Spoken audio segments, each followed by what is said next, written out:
नमस्कार, MW news मुखर वक्ता में आपका स्वागत है। और आज हम बात करेंगे राजगढ़ पंचायत समिति की ग्राम पंचायत कालरी के सरपंच श्रीमती प्रमिला देवी, और उनसे जानेंगे कि उनको सरपंच बने हुए लगभग 1.5 साल हो गया। इस 1.5 साल का कार्यकाल ये कैसा रहा और उनके बारे में कि वो उनके क्या ऐसे मुद्दे थे जो वो सरपंच बने और इनका काम कैसे चल रहा है। और ये बहुत ही कम देखने को मिलता है कि महिला सरपंच हो और वही महिला सरपंच कार्यकाल देखे, नहीं तो आमतौर पर सरपंच प्रतिनिधि ही होते हैं। तो यहाँ पर ये सरपंच खुद अपना काम कर रहे हैं। तो आइए जानते हैं आपसे। सबसे पहले आपका सरपंच साहब बहुत बहुत स्वागत है। आपका भी बहुत बहुत स्वागत है मेरी ग्राम पंचायत कालरी में। मैं प्रमिला जो कि कालरी ग्राम सरपंच हूँ और आपका मेरी पंचायत में स्वागत है। और मेरे बहुत सारे मुद्दों को लेकर आई थी। मैं समाज सेवा को बहुत फर्स्ट प्रायोरिटी देती हूँ। और मेरे सबसे सर्वप्रथम मैं मेरे ग्रामवासियों का शुक्रिया अदा करना चाहूँगी कि मुझे उस काबिल समझा और मुझे सरपंच बनाया। हमारे कुल देवता हैं जो हमारे दादा भूमिया, मैं उनको सर्वप्रथम स्थान देती हूँ, जो हमारे दिलों में है और सबके दिल में है, हमारी पंचायत के बच्चे बच्चे के दिल में। हमें रास्ता भी दिखाते हैं, रक्षा भी करते हैं। और जय दादा भूमिया। और उनकी कृपा से और उनकी सेवा के लिए जो भी हमने मुद्दे लिए थे, मैं उनको पूर्ण करने की पूरी कोशिश कर रही हूँ। तो सरपंच साहब एक बात बताओ कि अब जैसे सरपंच बनने का पहले से आपका कोई इच्छा थी या मन में था, या आपके जो परिवार है वो राजनीति से जुड़ा हुआ है, ऐसा क्या है? पारिवारिक राजनीति में आपका क्या बैकग्राउंड है? मेरा जो कि राजनीति है, राजनीति में आने की कोई इच्छा नहीं थी। मेरे father in law Mamchand Poonia ji, जो कि अपनी सर्विस जो आर्मी में थे, तो अपनी आर्मी की नौकरी छोड़कर गांव वालों के कहने से, अपने भाइयों के कहने से वो सरपंच बने और उनको बनाया।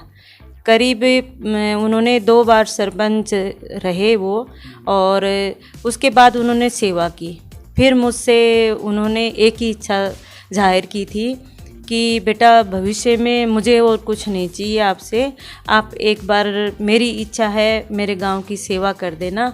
मैं ये समझूंगा कि बस सब कुछ, मतलब मेरे ये जीवन सुधर गया। मतलब वो उनकी इच्छा के लिए मैंने जब इलेक्शन हुए और मैं भी अपने गृहस्थ जीवन में जो मेरे बच्चों की जिम्मेदारियां हैं वो भी एजुकेशन वो पूर्ण हो चुकी थी, उसके बाद मैं फ्री थी। तो सरपंच साहब अब एजुकेशन की बात आई है, तो आपकी एजुकेशन क्या है और आपके क्या एक्टिविटी रही हैं? एजुकेशन में मेरी एक्टिविटी है, मेरा सबसे जो फर्स्ट लव बताते हैं वो मेरा स्पोर्ट्स। स्कूल टाइम से ही मैं, हमारे स्कूल में स्पोर्ट्स होते थे तो मैं सबसे आगे मिलती थी स्पोर्ट्स में। और फिर मैंने राजस्थान के लिए खेला। पहले मैंने झुंझुनू डिस्ट्रिक्ट के लिए खेला, फिर उसके बाद राजस्थान के लिए खेला। तो मैं राजस्थान की बेस्ट एथलीट रही हूँ। और फिर मेरे साई में भी मेरा सिलेक्शन हुआ था, और 100, 200, 400 से मैंने मेरा गेम स्टार्ट किया था। उसके बाद तीनों ग्रुपों में मेरी बेस्ट चैम्पियनशिप रहती थी। उसके बाद एज भी बढ़ती गई तो फिर हम सीनियर में भी खेले, और उसके बाद मेरी जल्दी मैरिज भी हो चुकी थी।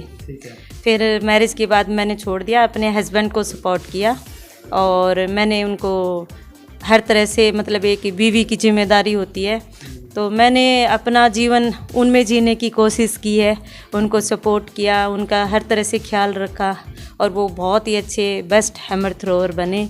नेशनल रिकॉर्ड भी बनाया उन्होंने, और मैं अपने जीवन से मतलब बहुत खुश हूँ।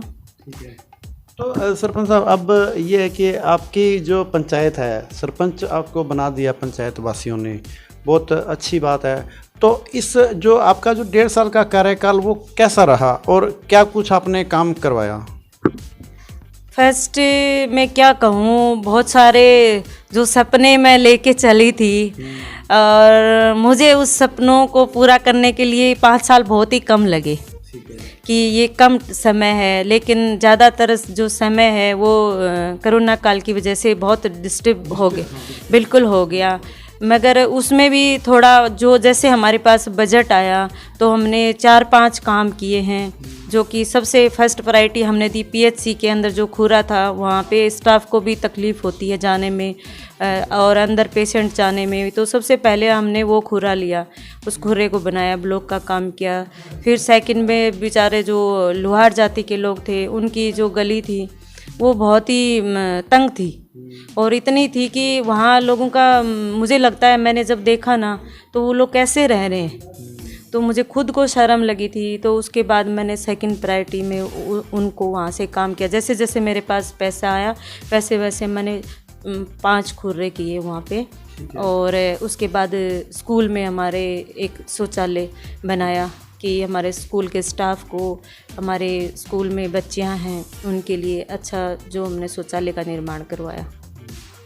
अभी सबसे बड़ा काम जो शायद हो सकता है कि 50 साल पुराना जो कीचड़ होता है उस कीचड़ को ख़त्म करने के लिए मुझे बड़ी ही शर्म लगती थी और मेरे पास पैसा नहीं था, बजट नहीं था।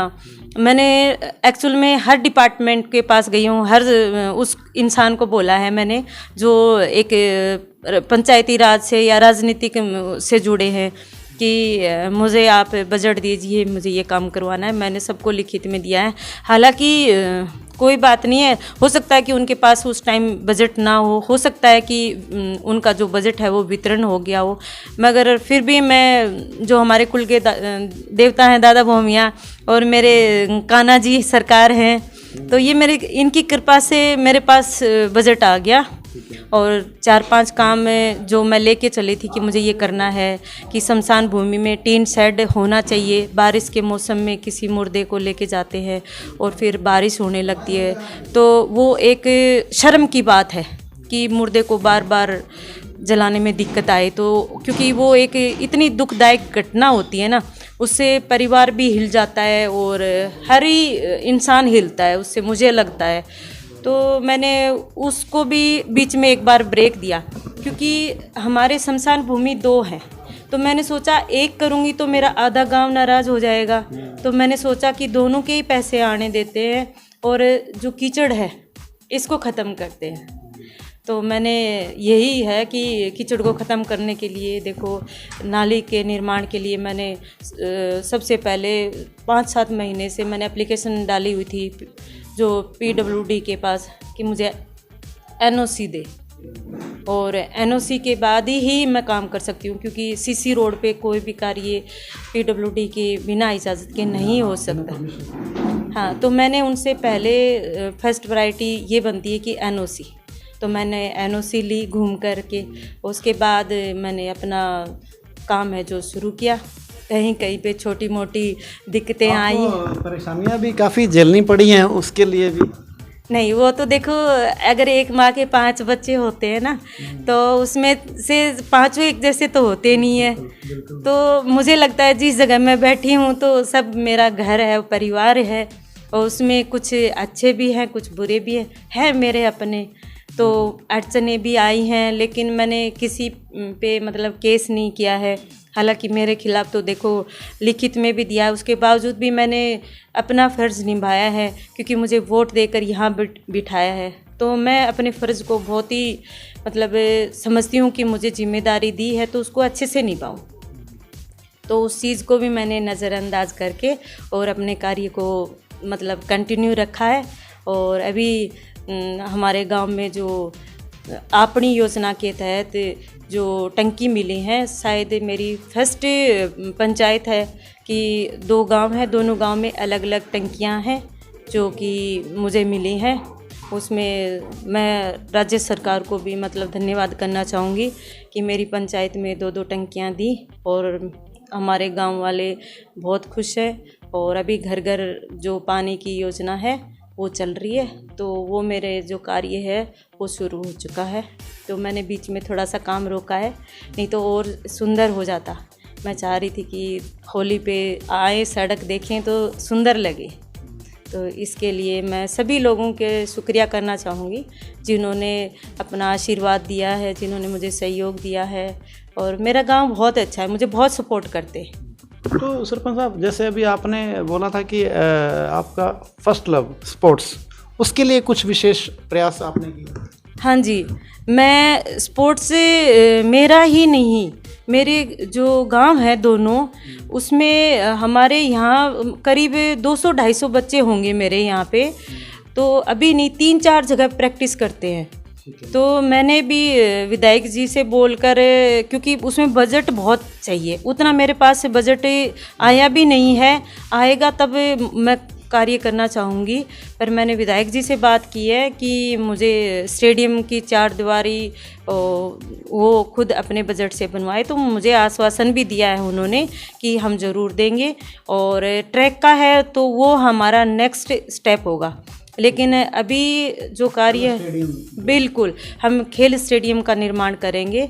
और फिर अच्छे से जितने हमारे बच्चे हैं कि वो बाहर ना जाएं प्रैक्टिस के लिए, क्योंकि जी बाहर वाले यहाँ के प्रैक्टिस बिल्कुल राइट है, क्योंकि बच्चे बहुत हैं। और देखो गांव में अभी इतने बच्चे हैं बेचारे ऐसे हैं कि बाहर किराया लगता है, फिर स्पोर्ट्स में होता तो डाइट मोस्ट इम्पोर्टेंट होती है।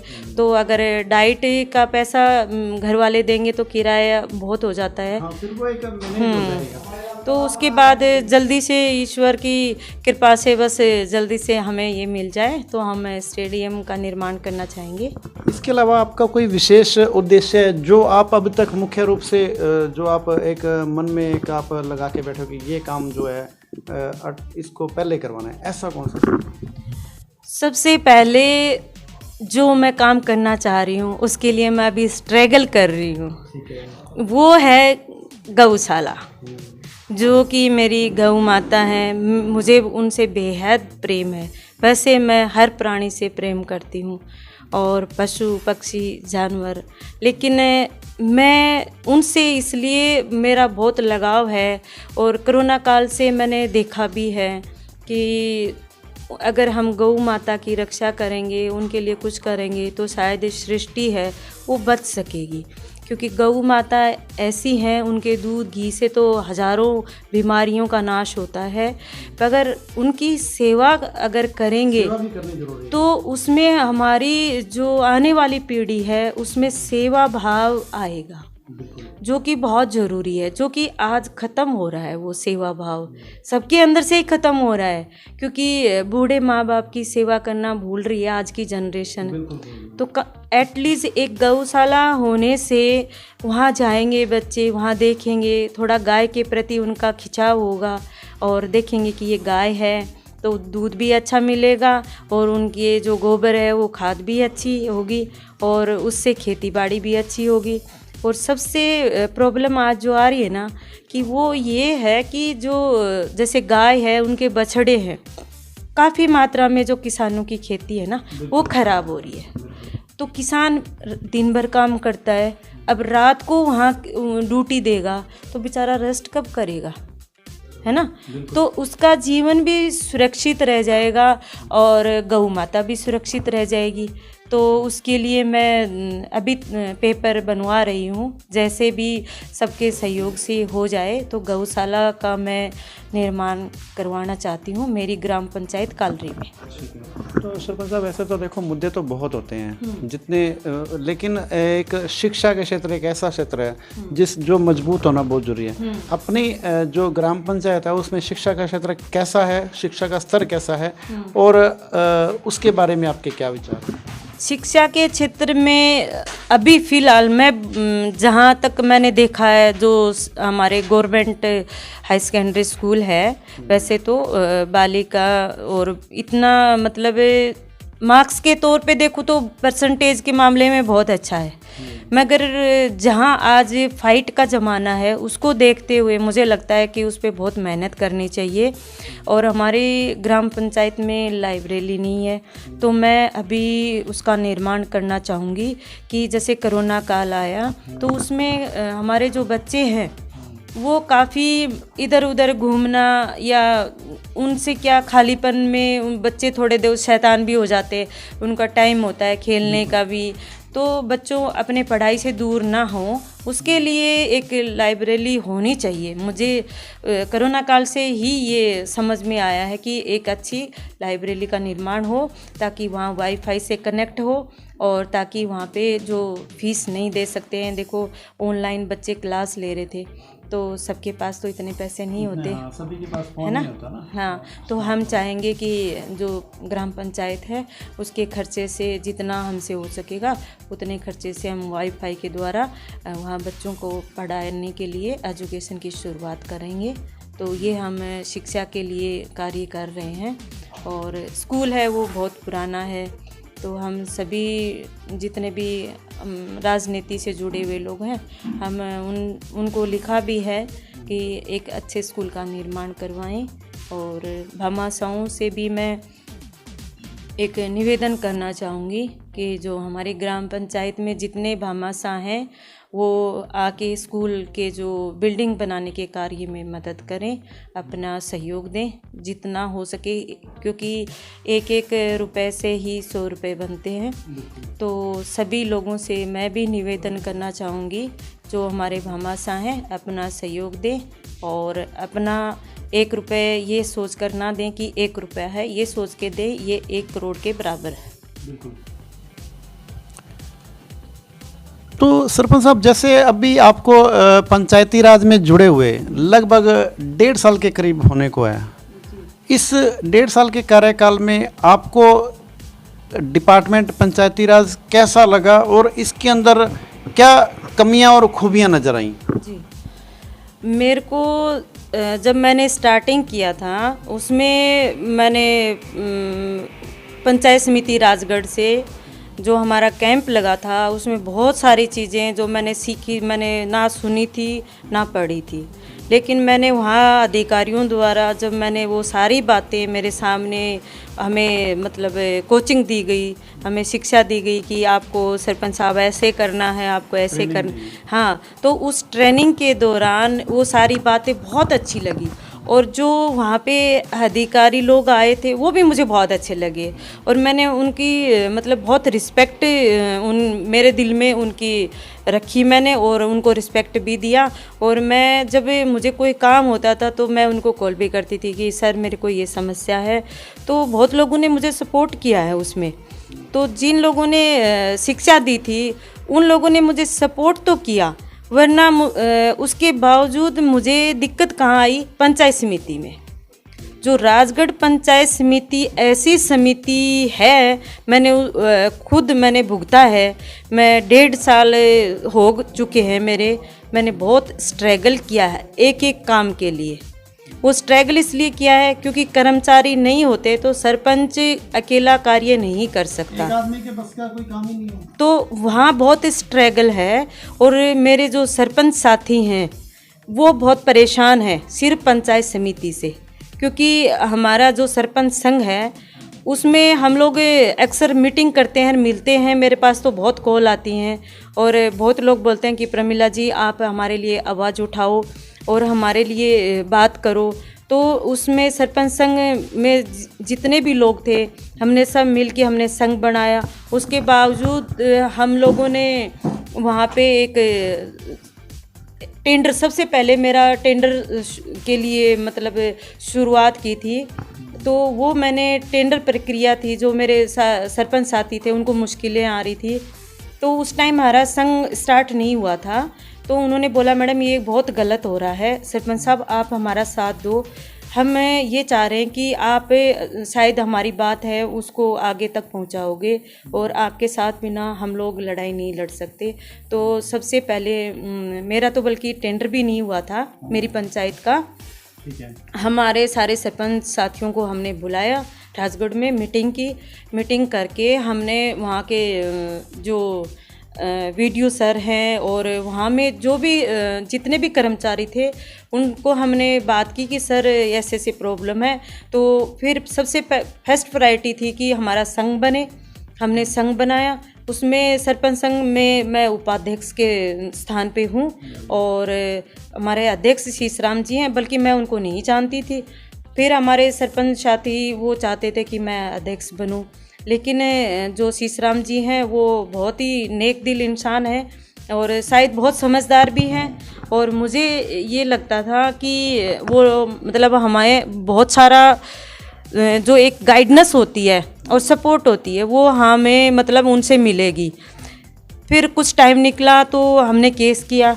उसके बाद हम जो टेंडर थे वो प्रक्रिया थी वो गलत थी, क्योंकि बिना सरपंच की इजाज़त के बिना टेंडर हुए थे। तो गलत होता है और गलत के लिए तो देखो हम सब साथी मिलके और हमारा जो हमने स्टेप लिया था वो हमारी जीत हुई, तो वो कैंसिल हो गए।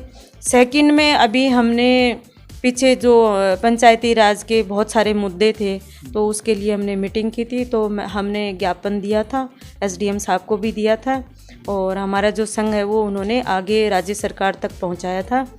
अभी हम चाह रहे हैं कि हमारे पंचायत समिति के अंदर राजगढ़ में हमारे जो स्टाफ है उसकी बहुत कमी है।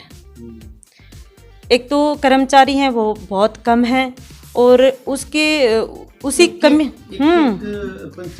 एक कर्मचारी के हाँ बिल्कुल पंचायतें संभाल रखी हैं, तो उनकी गलती भी नहीं मानती हूँ मैं, क्योंकि कर्मचारी कितना वर्क करेगा, तो मशीन तो है नहीं। तो हो सकता है कि उस कारण से मतलब हमारी पंचायत समिति है वो बहुत ही दिक्कतें सामने खड़ी कर रही हैं सभी सरपंचों के। और एक स्टेप ये है कि हम करना तो सारे सरपंच, मैं नहीं, सारे सरपंच करना तो बहुत कुछ चाहते हैं, वो सिर्फ पंचायत समिति के कार्य है जो उसमें ढिलाई बढ़ती जा रही है। उसके कारण से एक एक काम के लिए उनको बेचारों को 10-10 चक्कर काटने पड़ते हैं। वो बिल्कुल एक्टिव हो, मैं उनसे निवेदन भी करना चाहूँगी आपके न्यूज़ चैनल के माध्यम से भी कि वो लोग एक्टिव हों, सभी सरपंचों को सपोर्ट करें और उनका साथ दें।